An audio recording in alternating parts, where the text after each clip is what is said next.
Good morning and welcome to the service of worship at the Unitarian Universalist Church of Tucson. My name is Reverend Bethany Russell Lowe. This is Otis Russell Lowe, and I have the great pleasure of serving as your minister, and Otis is your preacher's kid. Our community is as varied as the blooms of the Sonoran Desert. Whoever you are, whoever you have been, and whoever you are on the path to becoming, I invite you to bring your whole self here and now. I extend a special welcome to visitors this morning and invite you to fill out a guest information card. Our administrator, Mary Weiss, will drop a link in the YouTube chat right now to that. And there will be a Zoom social hour right after worship today. See the e-blast this morning for the link and the password. And Mary will also post it in the YouTube chat at the end of the service, closer to the end of the service. And there is going to be a program council meeting at noon today. So if you got an invitation to that, join that Zoom link at noon. There are 10 of us here in Holland Sanctuary this morning, although you will only see a few of us. You will see myself and our worship associate, Betsy McMillan, and you're seeing Otis now. We also have our child care provider, Lily, here this morning, our board president, Jody Bergedick, and our AV team, who usually show themselves. Yes, our wonderful AZ team, who deserve our applause. We have Cynthia Johnson, Alicia, our new volunteer, Liz Ravenwood, and Larry Newhouse. Indoor in-person meetings are still not permitted, but we will let you know just as soon as they are. Outdoor gatherings are permitted on our campus right now. And we have some really exciting news to share this morning, and your board president, Jody Bergedick, is going to take the reins and share that with you.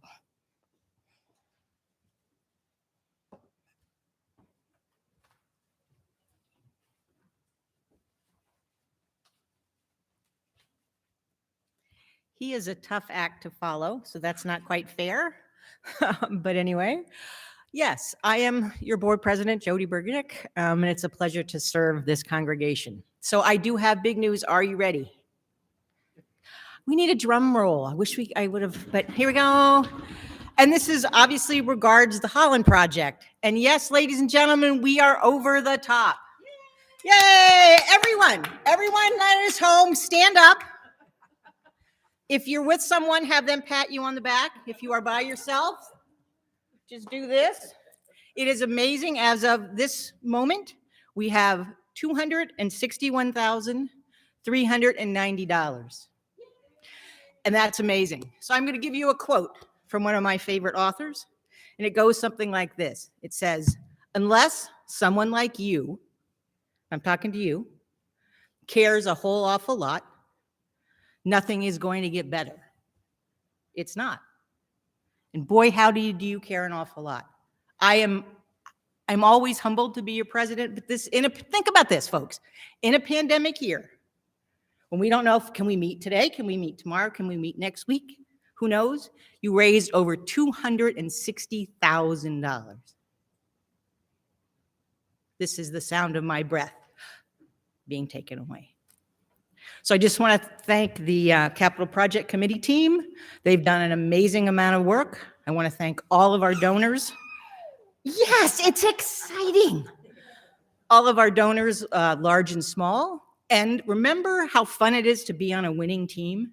Well, just think, if you contribute now, you know that you're going to be on a winning team.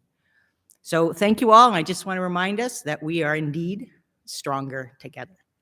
Thank you. Come back. Thank you, Jody. Welcome. We are so glad that you are here.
These words for our call to worship come from Reverend Sharon Wiley.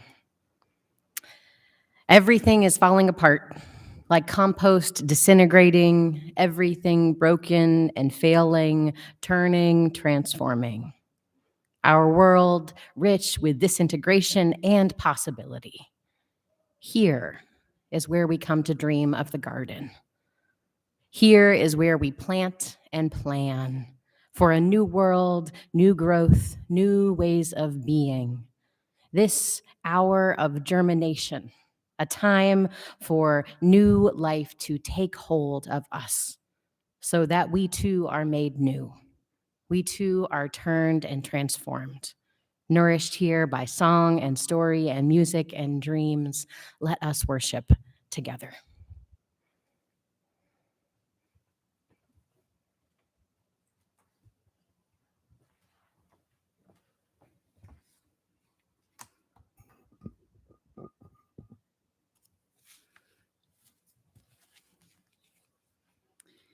Please join me in reading these words of chalice lighting that come from Reverend Leslie Takahashi. The words will appear and have appeared on the screen. All that we have ever loved and all that we have ever been stands with us on the brink of all that we aspire to create: a deeper peace, a larger love, a more embracing hope, a deeper joy in this life we share.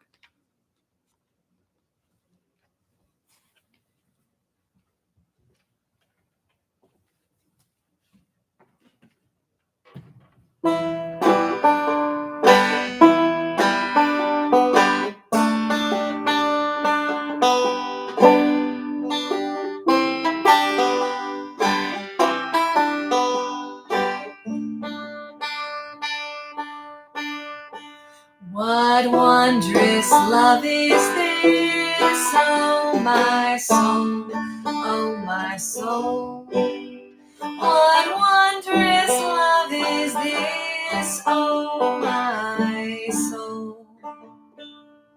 What wondrous love is this that brings my heart such bliss and takes away the pain of my soul, and takes away the pain of my soul. When I was sinking down, sinking down, sinking down. When I was sinking down, sinking down. When I was sinking down beneath my sorrows drowned, friends to me gathered round. Oh my soul, oh my soul. Friends to me gathered round. Oh my soul. To love and to all friends I will sing, I will sing. To love and to all friends I will sing. To love and to all friends who pain and sorrow win, with thanks unto the end, I will sing, I will sing. With thanks unto the end, I will sing. What wondrous love is this, oh my soul, oh my soul. What wondrous love soul.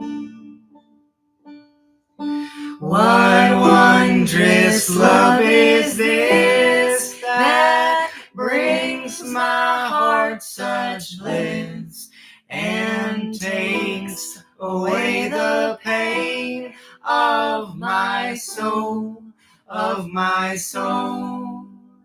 and takes away the pain of my soul.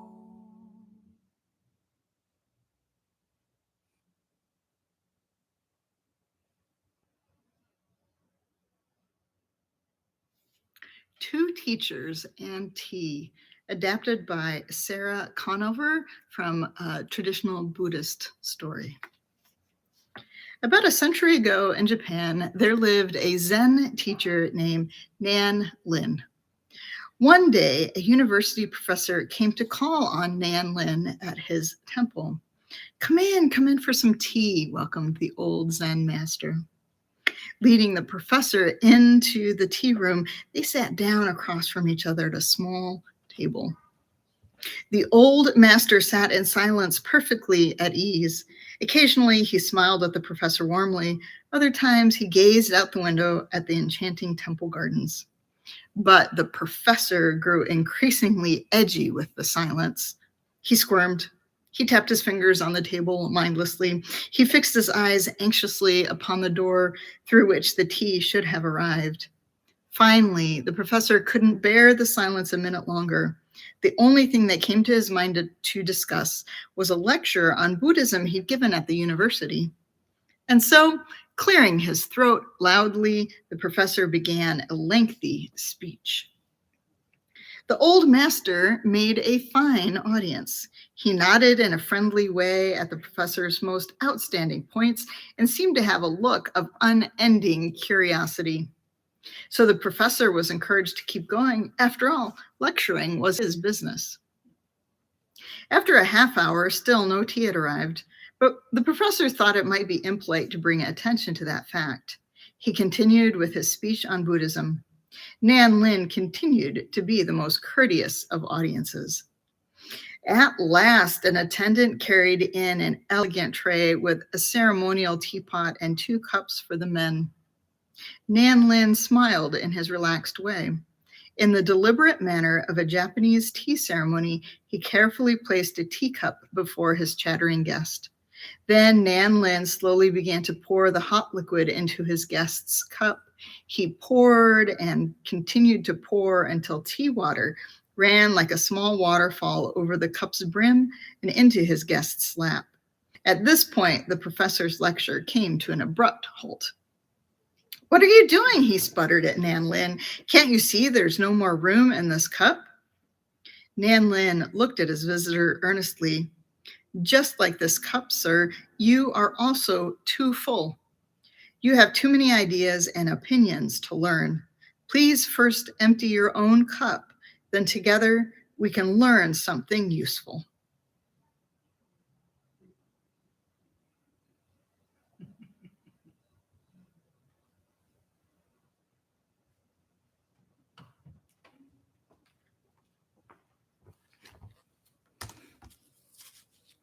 Oops.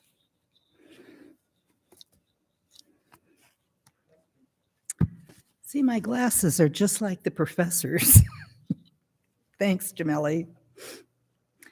Freely we have received of gifts that minister to our needs of body and spirit. Gladly we bring to our church and its wide concerns a portion of this bounty. The life of our congregation has continued throughout this pandemic. Even though we are not meeting in person, our congregation depends on all of our financial support.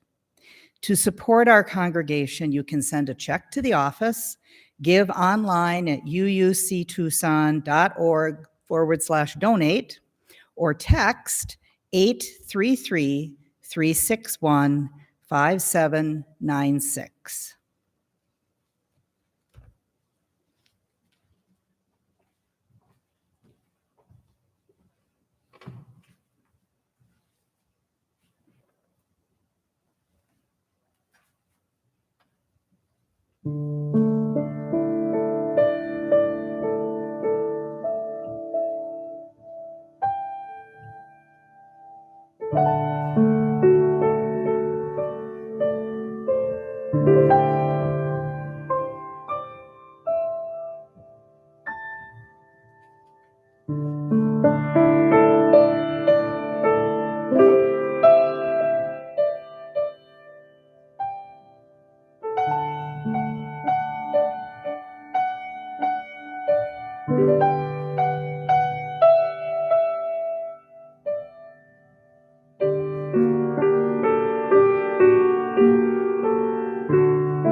Thank you, Chris. Our earth is strong. It can hold our pain and our joy, our love and our anger.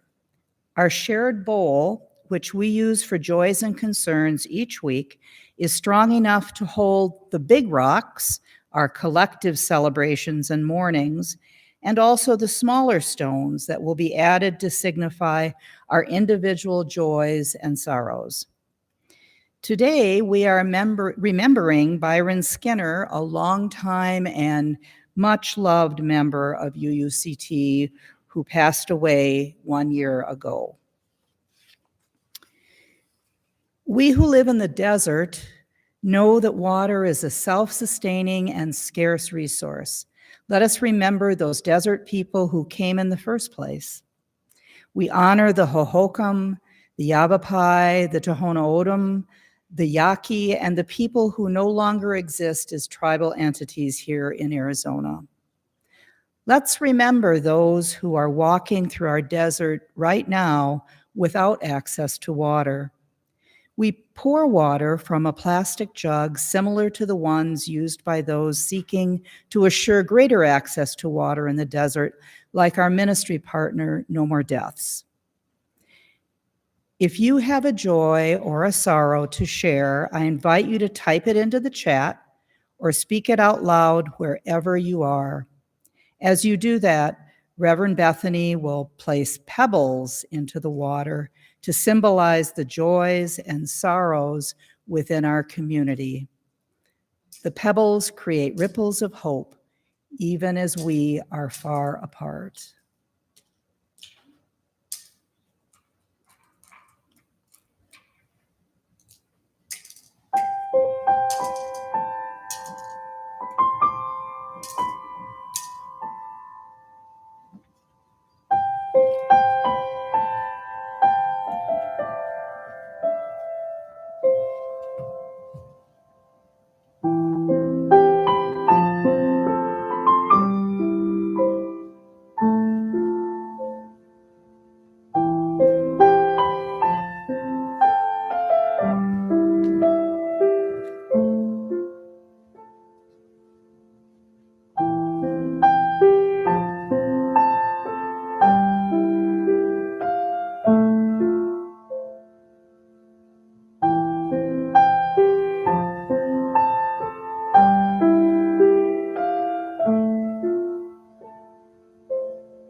Lifting out of the chat prayers of love and support, warm regards from people joining us for the first time in a while.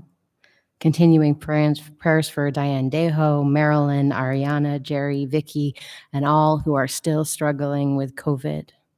May they have comfort and be well. There is celebration being shared about the capital project, successful capital project fundraising, and many thoughts about Byron that took place this week. And sending prayers for that particular grandson who is in an institution and is doing well, and all those who are seeking to be in better health and getting the support they need.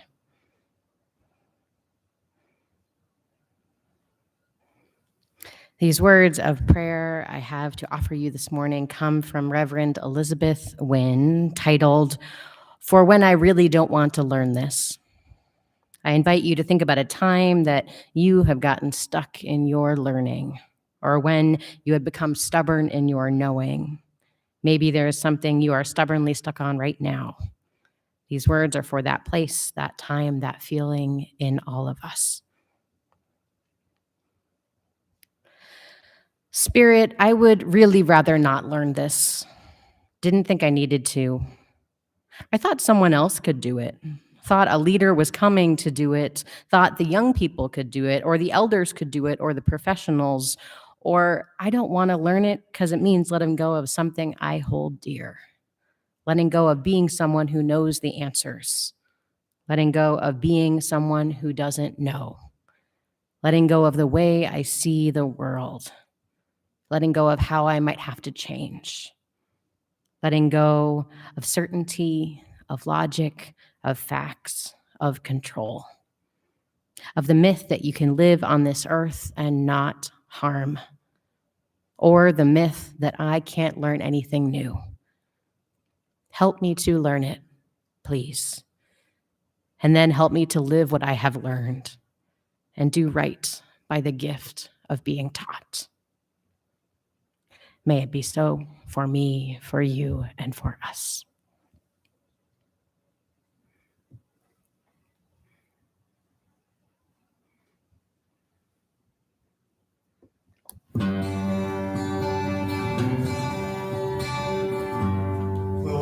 I may speak with bravest heart and have the gift to order this heart and have not love, why words as sunken grass and hopeless gain.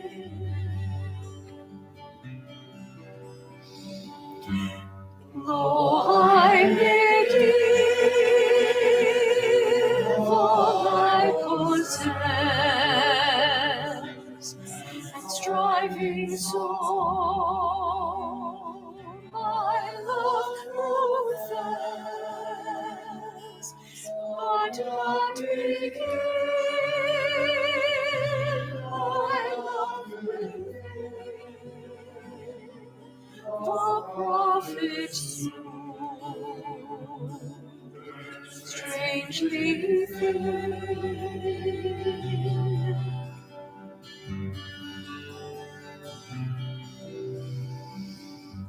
Come, Spirit, come with heart's control.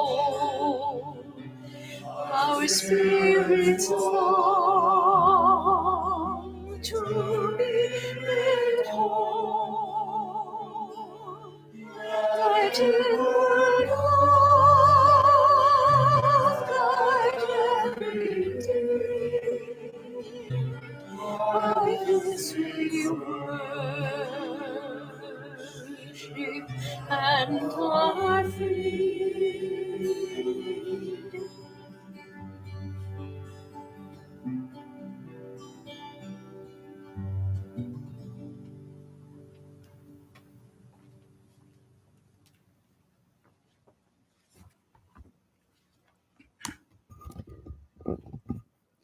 I have to say that was really great to see the Desert Chorale singing that song back in this sanctuary, even though they were masked and a small group with, having to be socially distant. It was really, really wonderful. These words for our reading come from Reverend Mark Morrison Reed, called The Task of the Religious Community. They are number 580 in the back of our gray hymnal. The central task of the religious community is to unveil the bonds that bind each to all. There is a connectedness, a relationship discovered amid the particulars of our own lives and the lives of others. Once felt, it inspires us to act for justice. It is the church that assures us that we are not struggling for justice on our own, but as members of a larger community. The religious community is essential, for alone our vision is too narrow to see all that must be seen, and our strength too limited to do all that must be done. Together, our vision widens and our strength is renewed.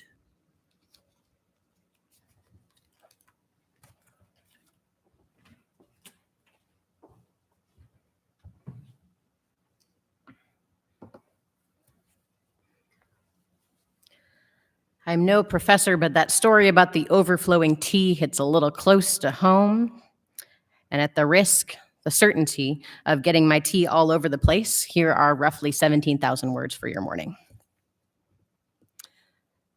This week, Amber Ortega was found not guilty of blocking construction of the border wall across Organ Pipe Cactus National Monument in 2020. This not guilty verdict affirmed Ortega's claim that it was her religious freedom to block the border wall because the wall would prevent her from practicing her religion at Quito Baquito Springs, a site sacred to the Hached Atam. Judge Leslie Bowman had previously denied Ortega's religious freedom claims, saying that she could still access Quito Baquito Springs, even if the border wall were built. But this week, Amber Ortega's new lawyer, Amy Knight, argued that Ortega was practicing her religion by the very act of blocking construction. This argument was affirmed by Judge Bowman. More often than not, courts are more willing to uphold an individual's religious freedom to not do something rather than to do something that is technically federally illegal. There are a few notable exceptions, but by and large, exercising religious freedom to do something have been rarely affirmed by our justice system. Ortega's argument makes this the second time in just a few years that a religious freedom claim was honored right here in Tucson. The first being, as many of you know, Dr. Scott Warren's religious freedom to give shelter, water, and food to people walking through the desert. Amy Knight, who happened to be raised Unitarian Universalist, was a lawyer on both cases. Both Ortega's and Warren's claims of religious freedom to do something were upheld under the Religious Freedom Restoration Act. This federal law gives individuals the ability to exercise their sincerely held religious beliefs, even in opposition to some federal law. Many people who you know were in the courtroom when Dr. Warren's not guilty verdict was read a few years ago. Judge Rayner Collins that day said of Dr. Warren's sincerely held religious beliefs, "I take him at his word." Which led me to ask you all in November 2019, what would you do with your sincerely held religious beliefs if there was a future promise of some judge taking you at your word? What future becomes more possible when you have more freedom to align your actions with your faith? If you are considering these questions, you might look first to our 8 principles. When considering what to do, anything to do, or whether or not to do something, you might ask of that action, how can this action affirm another's dignity and worth? What facts have I not considered that would help me see a different, responsible truth? Or how would this action create harm or healing to all life with which I am interdependent? And also now, how have I imagined this action through anti-racist and anti-oppressive frameworks? That 8th principle of Unitarian Universalism, which you all voted to affirm and hold as a principle of our congregation last May, reads in full, We, the member congregations of the Unitarian Universalist Association, covenant to affirm and promote journeying towards spiritual wholeness by working to build a diverse, multicultural, beloved community by our actions that accountably dismantle racism and other oppressions in ourselves and our institutions. It's a lot of words, but notice just for now where it starts. Journeying towards spiritual wholeness. Journeying as in active, moving, definitely not done, but with a vague goal in mind, guideposts. In this case, the aspiration is anti-racist, anti-oppressive community, more anti-racist, more anti-oppressive. And then the second half of that phrase, spiritual wholeness, which I take to mean personal, interpersonal, and collective spiritual wholeness. Healing from the wounds of oppression and racism in each of us, beyond each of us, and between us. In her fall 2021 article in UU World, your Unitarian Universalist Association president, Reverend Susan Frederick Gray, wrote the following, referencing Reverend Mark Morrison Reed's earlier. She wrote, "There are those who mistakenly believe that justice is the heart of our faith as Unitarian Universalists." She writes, "What I so appreciate about Morrison Reed's words is the clarity that our theology, our understanding that there is a connectedness, comes first. Our work for justice and equity, our work to dismantle white supremacy culture, racism, and oppression in ourselves and in our world is the faithful response to our theology of interdependence." How is anti-racism and anti-oppression work a faithful response to our theology of interdependence?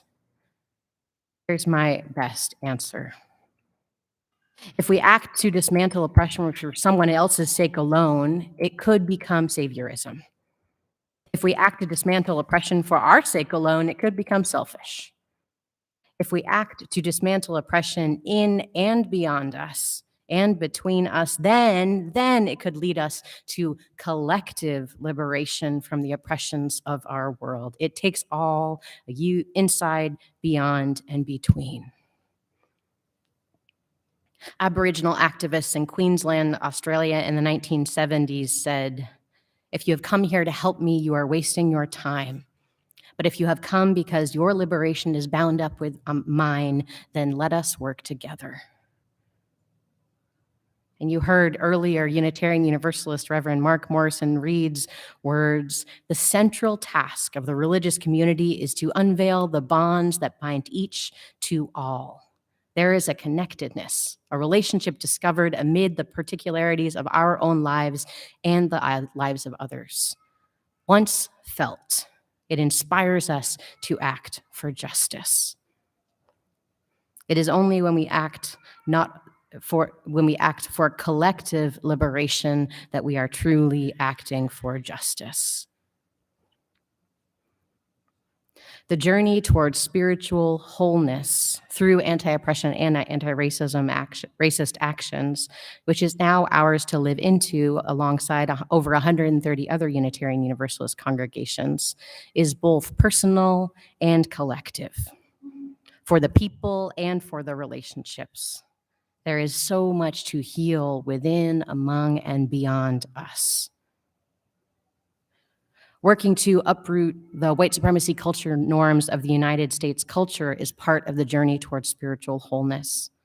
Working across difference to learn and center historically marginalized voices is also part of the journey towards spiritual wholeness. Leaning into our interdependence and acting out mutual aid for our neighbors and siblings is also part of this journey towards spiritual wholeness. So is marching and petitioning and protesting and chaining ourselves to pipelines and candlelight vigils and so on and so forth. But if we are not doing that internal work of counteracting the oppressive ways and norms of the dominant culture as they have rooted themselves in us, if we are ignoring how everything we do impacts all of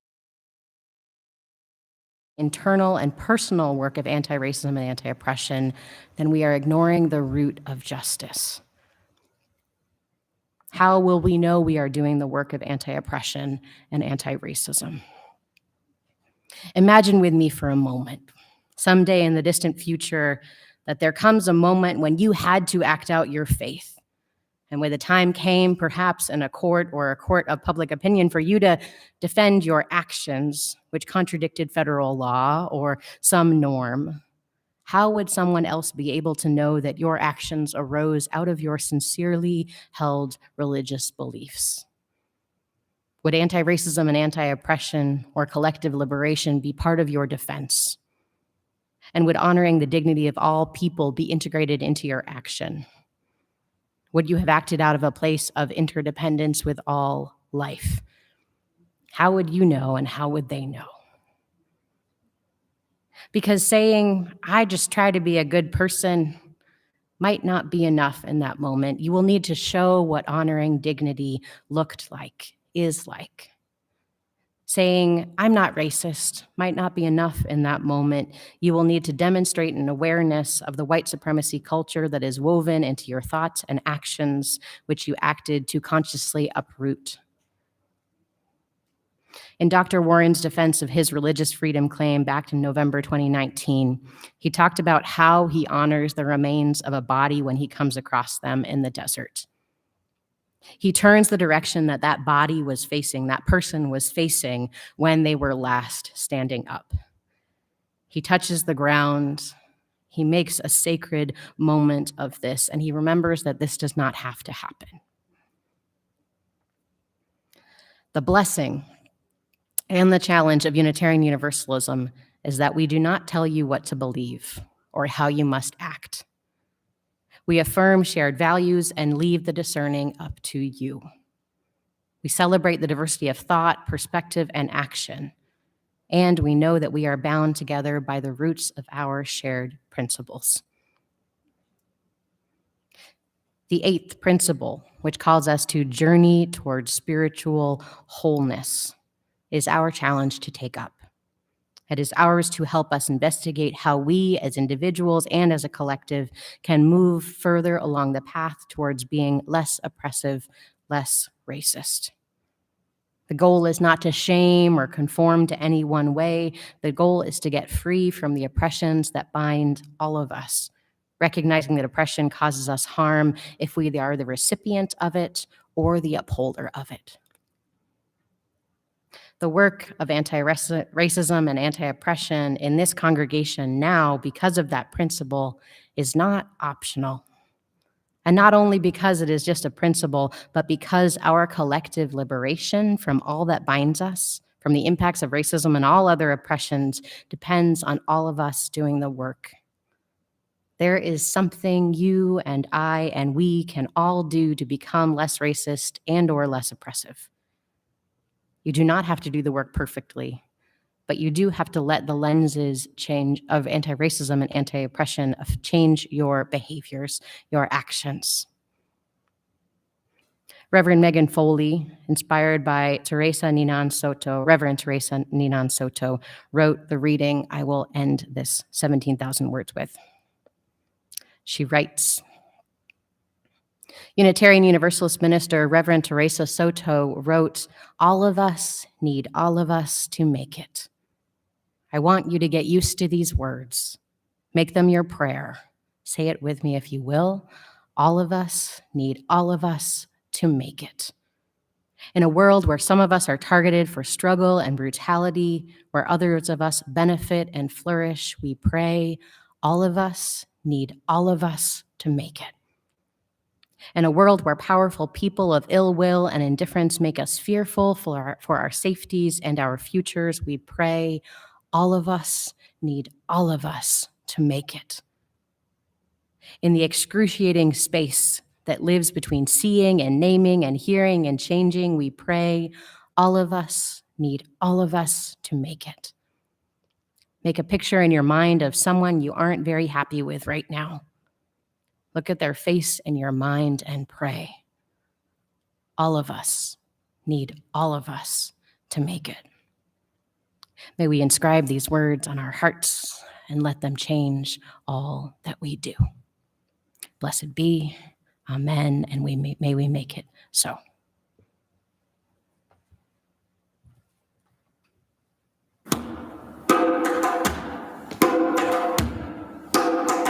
We shall be known by the company we keep, by the ones who circle round to Timmy's eyes.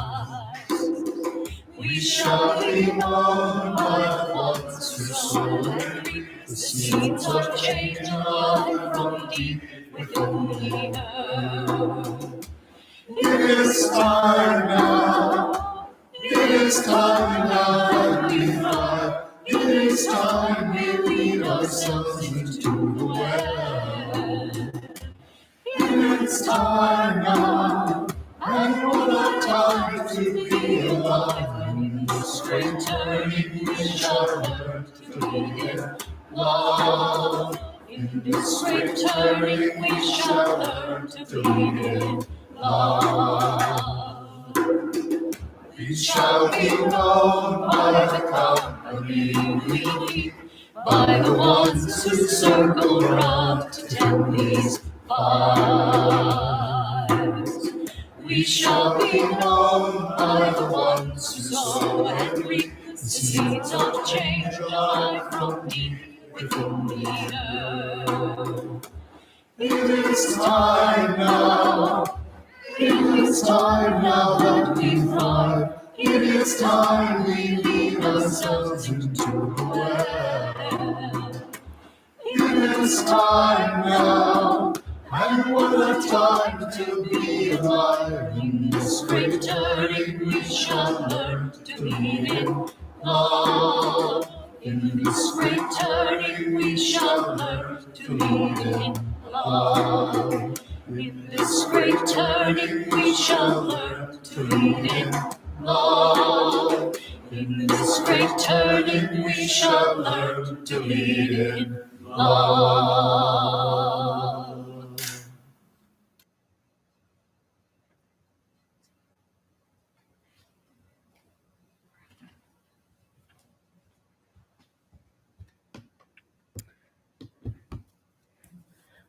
These words of closing come from Unitarian Universalist religious educator Emily Richards.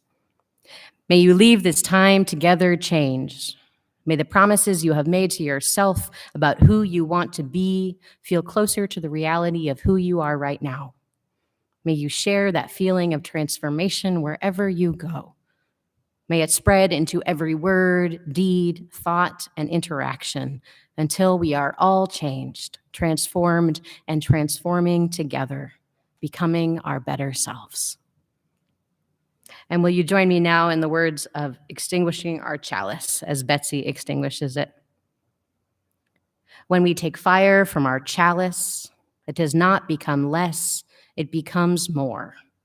And so we extinguish our chalice, but we take its light and warmth with us, multiplying their power by all of our lives and sharing it with the world.